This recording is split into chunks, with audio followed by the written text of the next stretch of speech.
Alors Terra Alsacia, c'est un spectacle immersif qui se joue ici dans l'église Saint-Étienne. On a dans le cadre du grand contexte historique de l'Alsace cette fresque romanesque qui se joue au décours de l'édifice et à travers le public présent.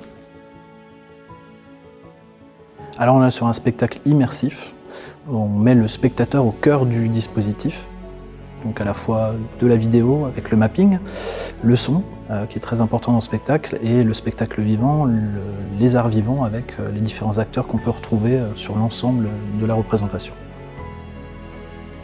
Les trois principaux défis de ce projet, c'est le temps, parce qu'on a eu très peu justement de temps pour le monter, quelques semaines, quelques mois. Le deuxième, c'est le défi technique, puisque là, ce sont des moyens hors normes qui ont été mis en place. C'est la première fois que c'est fait pour Mulhouse, en tout cas, et dans l'Alsace, tel dispositif. Et le troisième, c'est le défi humain, de trouver autant de personnes, plus de 300 personnes aujourd'hui qui travaillent sur ce projet, à la fois bénévoles et professionnels, aussi dans un laps de temps assez serré.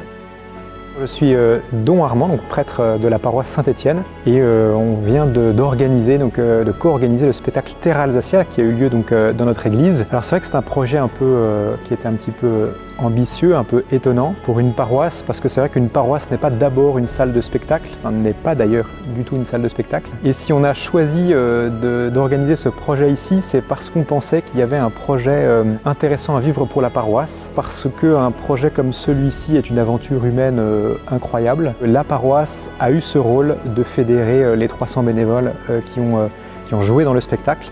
Nous-mêmes on a joué, enfin moi j'ai joué en tout cas comme prêtre, j'étais là à quasiment toutes les représentations. Ça a permis de créer en fait une communauté, la communauté Terra Alsacia, qui a dépassé largement évidemment les limites de notre paroisse. La deuxième chose qui est très forte dans ce genre de spectacle, c'est de faire passer un message, et un message qui soit un message fort. Le scénario fasse paraître un message de paix, d'espérance et de foi, et on s'est beaucoup impliqué dans la rédaction. Et il y a une dernière chose aussi qu'on ne mesure pas bien quand on fait ce genre de spectacle, c'est que l'aspect technique du spectacle en fait met en valeur l'architecture de notre bâtiment d'une façon unique, qu'on ne peut pas avoir dans notre usage habituel.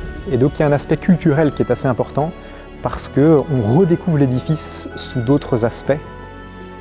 Après, il y a un certain nombre de contraintes. La technique est très invasive, même si les professionnels qui s'en occupent évidemment font en sorte que ce soit assez discret. Malgré tout, on est quand même dans le lieu où on prie habituellement, donc ça c'est un sacrifice qu'on fait. Mais on avait demandé à ce que l'église puisse rester ouverte tout au long de la production du spectacle pour que les messes puissent continuer à avoir lieu tous les jours et que les visiteurs puissent venir aussi en journée librement dans l'église. Je dirais qu'une des choses les plus marquantes, c'est peut-être le fait de pouvoir fédérer cette communauté de bénévoles, de gens qui pour la plupart étaient en fait assez loin de l'église et qui ont redécouvert l'église d'une autre manière. Ça touche des gens à plusieurs niveaux. Au niveau des bénévoles, eh bien, vous avez des gens qui vont vivre une aventure très forte dans l'église, avec la paroisse, et qui du coup vont créer un lien, je dirais, qui est quasiment pour la vie. Et puis vous avez tous les spectateurs qui vont peut-être venir qu'une fois, mais qui vont re-rentrer dans une église pour la première fois. Et ça, c'est très intéressant parce qu'ils y viennent spontanément. Et en fait, on fait d'une pierre deux coups parce que les gens viennent pour du culturel et ils sont touchés par du spirituel. Et ça, je pense que c'est l'intérêt fort de ce genre de spectacle.